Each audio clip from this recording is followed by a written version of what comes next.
Hi అండి, welcome to my channel. Sponge కేక్ని చాలా టేస్టీగా ఈజీగా ప్రిపేర్ చేసుకోవచ్చు. ఇది పిల్లలు పెద్దలు ఎవరైనా తినొచ్చు. చాలా టేస్టీగా ఉంటుందండి. దీని ప్రిపరేషన్ చూద్దాం.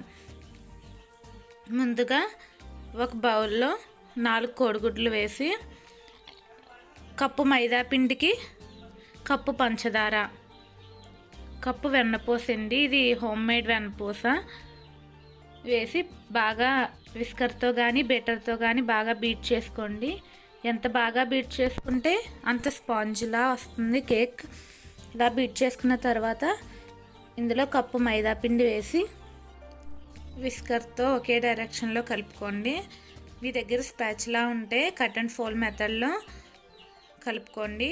ఇలా కలుపుకున్న తర్వాత ఇందులో 1/2 teaspoon baking soda, 1/2 teaspoon baking powder, 1/2 teaspoon vanilla essence వేసి బాగా కలుపుకోండి.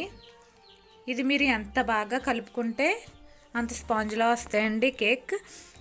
ఒక అల్యూమినియం గిన్నె తీసుకొని కొంచెం నెయ్యి రాసి దానికి మైదా పిండి చల్లుకొని ఇందులో మనం ముందుగా బీట్ చేసుకున్న కేక్ బ్యాటర్ని వేసి 2 సార్లు ట్యాప్ చేయండి. ఏదైనా ఎయిర్ బబుల్స్ ఉంటే పోతాయి.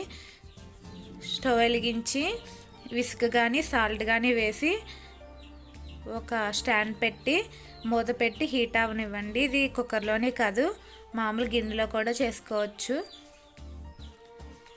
విజిల్ పెట్టకండి. ఇప్పుడు మనం ముందుగా వేసుకున్న కేక్ మిశ్రమాన్ని పెట్టి మూత పెట్టి 30 to 35 మినిట్స్ విజిల్ లేకుండా ఉడికించుకోండి. నాకు 35 మినిట్స్లో ఉడికిపోయింది. చూసారా, నైఫ్కి ఏమీ అంటుకోలేదు. అంటే కేక్ రెడీ. దీన్ని కిందకి దింపి బాగా చల్లారిన తర్వాత నైఫ్తో చుట్టూ అంచుల్ని కట్ చేసి ఒక ప్లేట్లో పెట్టి ఇలా ట్యాప్ చేస్తే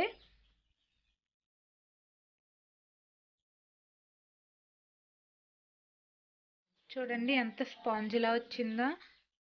అసలు అంటుకోదండి గిన్నెకి. నేను చెప్పిన కొలతలతో వేస్తే మీకు కట్ చేసి చూపిస్తాను. చాలా టేస్టీగా ఉంటుంది. పిల్లలు కూడా పెట్టొచ్చండి. చాలా హెల్దీ రెసిపీ.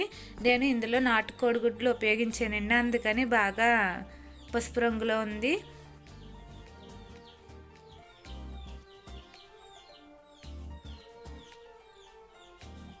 చూడండి స్పాంజ్లా వచ్చింది. Thanks for watching. Please like చేయండి, షేర్ చేయండి, సబ్స్క్రైబ్ చేసి మీ సపోర్ట్ని మాకు తెలియచేయండి. Thank you friends.